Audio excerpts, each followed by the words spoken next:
Haynesville, located in eastern Aroostook County near the New Brunswick border, was settled in the decades following the American Revolutionary War. In 1804, the Massachusetts General Court granted 17,280 acres of land in the area, then part of the Massachusetts District of Maine, to Oliver Colburn and his associates as compensation for Revolutionary War service. This tract, initially called Colburn Tract, formed the foundation of the future town. The first permanent settlers arrived in the early 1800s, drawn by the region's fertile soil and vast timber resources, establishing small agricultural communities amid the heavily forested wilderness. Official incorporation and community formation, 1830s.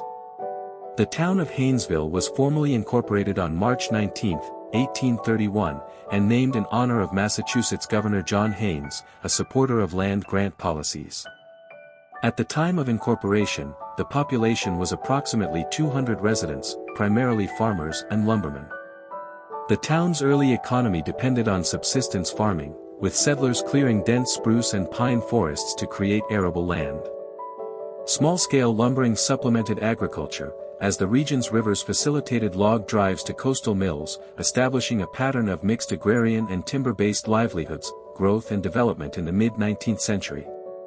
During the mid-1800s, Haynesville experienced modest growth as additional families settled the area. The construction of rudimentary roads and the establishment of sawmills supported a local economy centered on timber harvesting and processing. By the 1850s and 1860s, the town included a small number of essential community institutions, such as a meeting house, several schoolhouses, and scattered general stores. The population peaked during this period, reflecting broader settlement patterns in Aroostook County, though the remote location and harsh climate limited large-scale development, border disputes and decline after the Civil War. Haynesville's history was significantly shaped by the unresolved northeast boundary dispute between the United States and Great Britain, which placed the town near the contested border with British North America. Although the Webster-Ashburton Treaty of 1842 largely settled the international boundary, subsequent surveys and minor disputes reinforced the town's frontier character. Following the Civil War, Haynesville entered a prolonged period of decline. Large-scale lumbering operations shifted to more accessible regions, and the lack of railroads prevented economic diversification. Population began to decrease as younger residents migrated to urban centers or western states, leaving behind a diminishing agricultural base. 20th century transformation and modern era. By the early 20th century, Haynesville had transitioned from a small, self-sustaining community to a sparsely populated rural township. The advent of the automobile and improved roads provided limited access to larger markets, but the town never recovered its earlier population levels.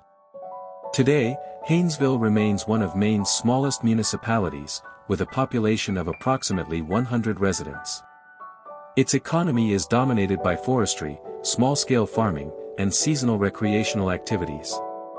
The town retains its historical character, with few modern developments, and continues to function as a quiet, unincorporated plantation governed by a three-member board of selectmen, preserving its identity as a remnant of 19th-century frontier settlement.